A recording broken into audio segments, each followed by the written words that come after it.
शिवलिंग की स्थापना, उसके लक्षण और पूजन की विधि का वर्णन तथा शिव पद की प्राप्ति कराने वाले सत्कर्मों का विवेचन।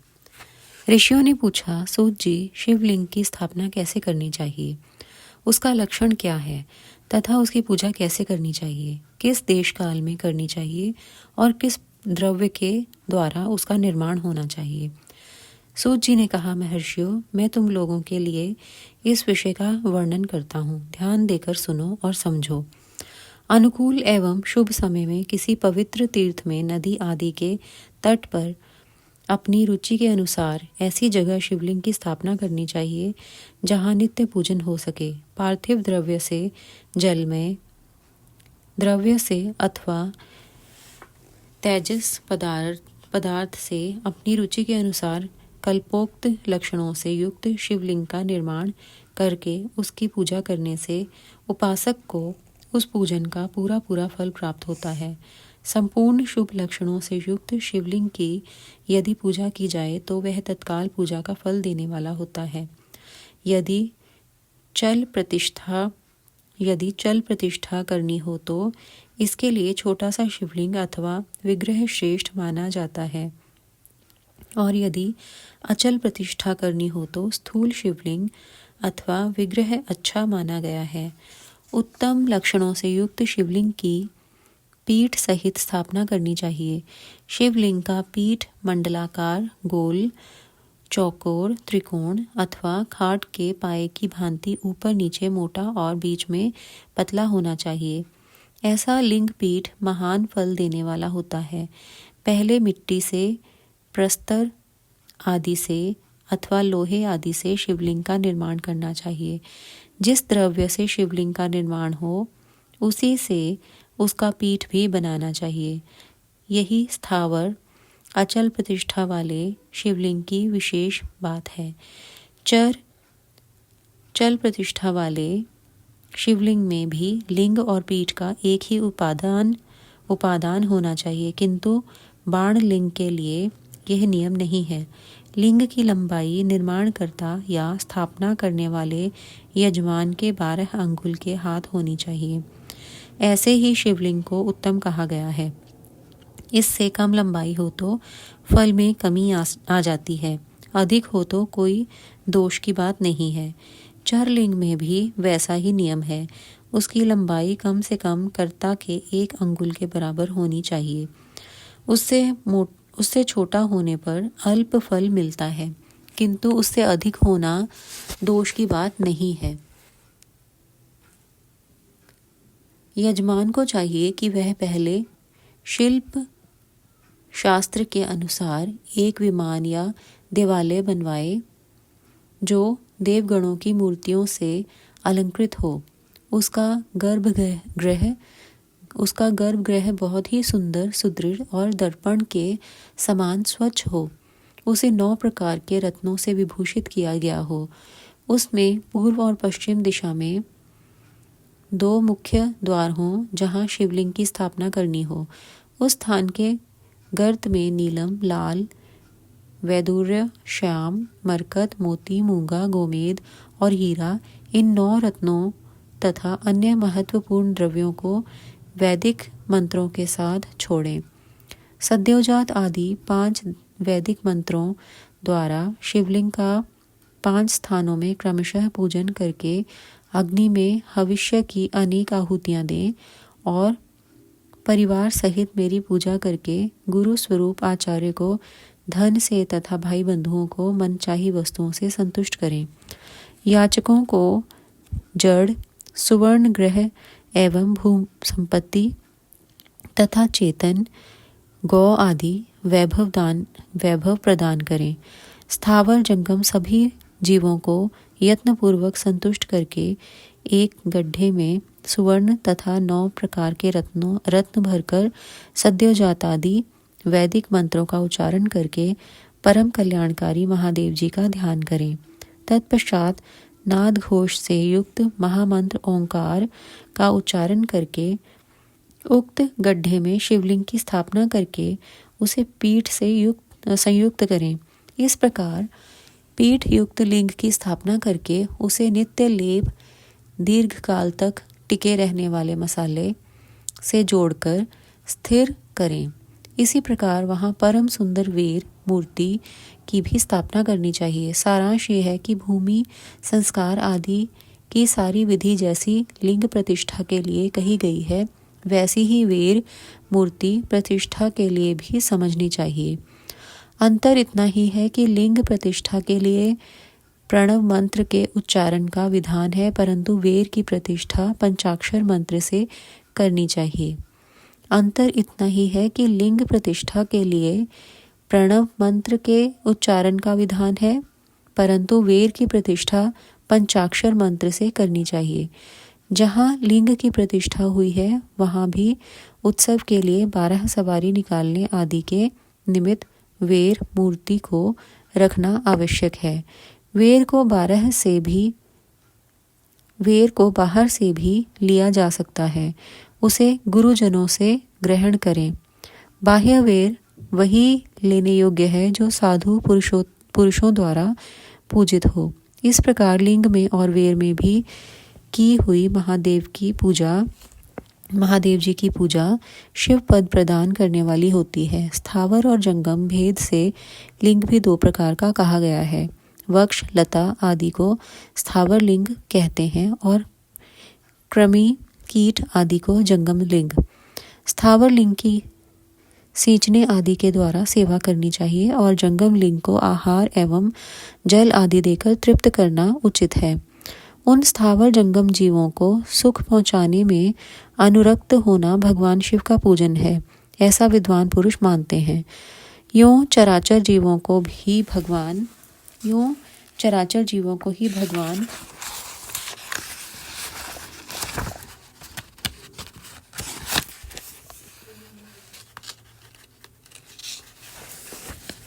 शंकर के प्रतीक मानकर उनका पूजन करना चाहिए। इस तरह महालिंग की स्थापना करके विविध उपचारों द्वारा उसका पूजन करें। अपनी शक्ति के अनुसार नित्य पूजा करनी चाहिए तथा दिवालय के पास ध्वजारोपण आदि करना चाहिए। शिवलिंग साक्षात शिवपद का पद प्राप्त करने वाला है अथवा चर लिंग में षोडशोपचारों द्वारा यथोचित रीति से क्रमशः पूजन करें। यह पूजन भी शिवपद प्रदान करने वाला है। आवाहन, आसन, अर्घ्य, पाद्यांश, आचमन, अभ्यंग पूर्वक स्नान, वस्त्र एवं यज्ञोपवीत, गंध, पुष्प, धूप, दीप, नैवेद्य, तांबूल, समर्पण, नीराजन, नमस्कार एवं विसर्जन, ये 16 उपचार हैं। अथवा अर्घ्य से लेकर नैवेद्य तक विधिवत पूजन करें। अभिषेक, नैवेद्य, नमस्कार और तर्पण, ये सब यथाशक्ति नित्य करें। इस तरह किया हुआ शिव का पूजन शिव पद की प्राप्ति कराने वाला होता है। अथवा किसी मनुष्य के द्वारा स्थापित शिवलिंग में, ऋषियों द्वारा स्थापित शिवलिंग में, देवताओं द्वारा स्थापित शिवलिंग में, अपने आप प्रकट हुए स्वयंभू लिंग में तथा अपने द्वारा नूतन स्थापित हुए शिवलिंग में भी उपचार समर्पण पूर्वक जैसे तैसे पूजन करने से या पूजन की सामग्री देने से भी मनुष्य ऊपर जो कुछ कहा गया है वह सारा फल प्राप्त कर लेता है। क्रमशः परिक्रमा और नमस्कार करने से भी शिवलिंग शिव पद की प्राप्ति कराने वाला होता है। यदि नियम पूर्वक शिवलिंग का दर्शन मात्र कर लिया जाए तो वह भी कल्याणप्रद होता है। मिट्टी, आटा, गाय के गोबर, फूल, कनेर पुष्प, फल, गुड़, मक्खन, भस्म आदि अन्न से भी अपनी रुचि के अनुसार शिवलिंग बनाकर तदनुसार उसका पूजन करें। अथवा प्रतिदिन 10,000 प्रणव मंत्र का जप करें अथवा दोनों संध्याओं के समय 1-1 सहस्त्र प्रणव का जप किया करें। यह क्रम भी शिव पद की प्राप्ति कराने वाला है, ऐसा जानना चाहिए। जप काल में मकरांत प्रणव का उच्चारण मन की शुद्धि करने वाला होता है। समाधि में मानसिक जपना समाधि में मानसिक जप का विधान है तथा अन्य सब समय भी उपांशु जप ही करना चाहिए। नाद और बिंदु युक्त ओंकार उच्चारण को विद्वान पुरुष समान प्रणव कहते हैं। यदि प्रतिदिन आदर पूर्वक 10,000 पंचाक्षर मंत्र का जप किया जाए अथवा दोनों संध्याओं के समय 1-1 सहस्त्र ही जप किया जाए तो उसे शिव पद की प्राप्ति कराने वाला समझना चाहिए। ब्राह्मणों के द्वारा आदि में प्रणव से युक्त पंचाक्षर मंत्र अच्छा बताया गया है। कलश से किया हुआ स्नान, मंत्र की दीक्षा, मातृकाओं का न्यास, सत्य से पवित्र अंतःकरण वाला ब्राह्मण तथा ज्ञानी गुरु, इन सबको उत्तम माना गया है। द्विजों के लिए नमः शिवाय के उच्चारण का विधान है। द्विजेतरों के लिए अंत में नमः पद के प्रयोग की विधि है, अर्थात वे शिवाय नमः इस मंत्र का उच्चारण करें। स्त्रियों के लिए भी कहीं कहीं विधि पूर्वक नमोअंत उच्चारण का ही विधान है, अर्थात वे भी शिवाय नमः का ही जप करें।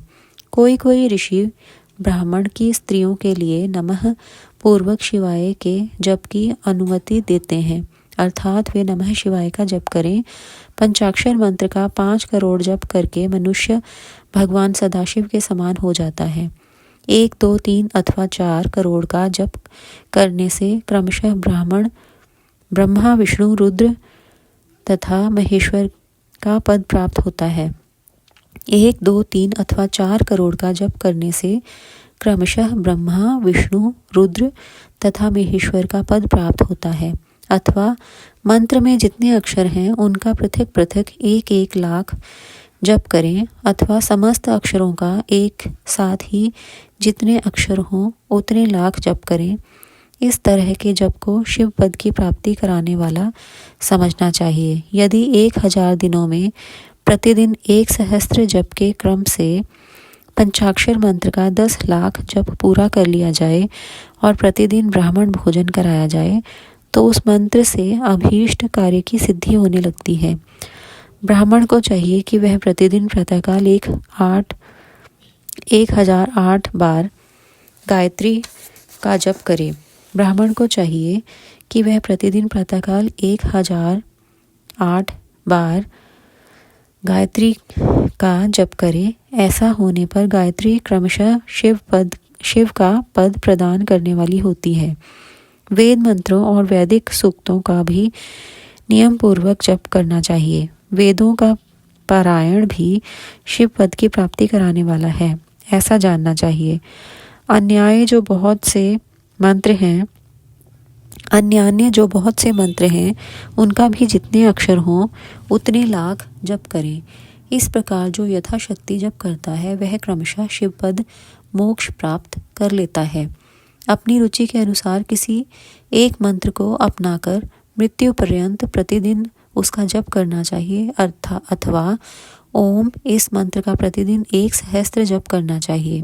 ऐसा करने पर भगवान शिव की आज्ञा से संपूर्ण मनोरथों की सिद्धि होती है। जो मनुष्य भगवान शिव के लिए फुलवाड़ी या बगीचे आदि लगाता है तथा शिव के सेवा कार्य के लिए मंदिर में झाड़ने बुहारने आदि की व्यवस्था करता है, वह इस पुण्य कर्म को करके शिव पद प्राप्त कर लेता है। भगवान शिव के जो काशी आदि क्षेत्र हैं उनमें भक्ति पूर्वक नित्य निवास करें। वह जड़ चेतन सभी को भोग और मोक्ष देने वाला होता है। अतः विद्वान पुरुष को भगवान शिव के क्षेत्र में आमरण निवास करना चाहिए। पुण्य क्षेत्र में स्थित बावड़ी, कुआं और पोखरे आदि को शिव गंगा समझना चाहिए। भगवान शिव का ऐसा ही वचन है। वहाँ स्नान, दान और जप करके मनुष्य भगवान शिव को प्राप्त कर लेता है। अतः मृत्यु पर्यंत शिव के क्षेत्र का आश्रय लेकर रहना चाहिए। जो शिव के क्षेत्र में अपने किसी मृत संबंधी का दाह, दशाह, मासिक श्राद्ध, सपिंडीकरण आदि अथवा वार्षिक श्राद्ध करता है अथवा कभी भी शिव के क्षेत्र में अपने पितरों को पिंड देता है वह तत्काल सब पापों से मुक्त हो जाता है और अंत में शिव पद पाता है। अथवा शिव के क्षेत्र में 7, 5, 3 या 1 ही रात निवास कर ले, ऐसा करने से भी क्रमशः शिव पद की प्राप्ति होती है।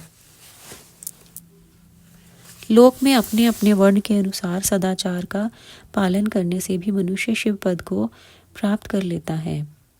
लोक में अपने अपने वर्ण के अनुरूप सदाचार का पालन करने से भी मनुष्य शिव पद को प्राप्त कर लेता है। वर्णानुकूल आचरण से तथा भक्ति भाव से वह अपने सत्कर्म का अतिशय फल पाता है।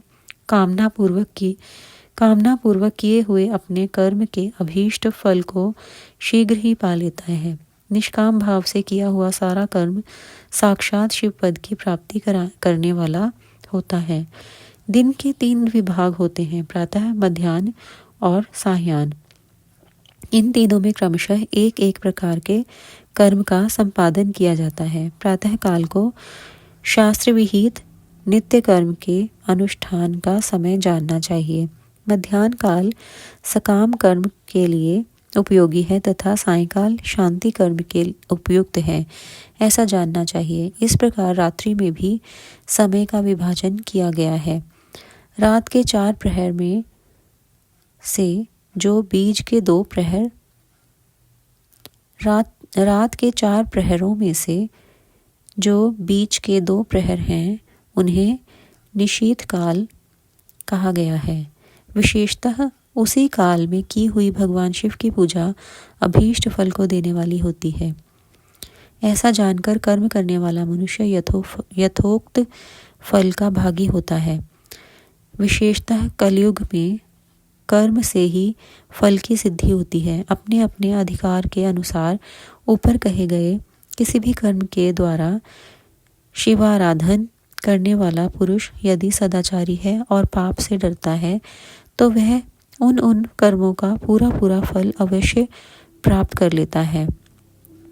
ऋषियों ने कहा, सूत जी, पुण्य क्षेत्र कौन कौन से हैं जिनका आश्रय लेकर सभी स्त्री पुरुष शिव पद प्राप्त कर लें, यह हमें संक्षेप से बताइए। शुक्राना गुरुजी महाराज।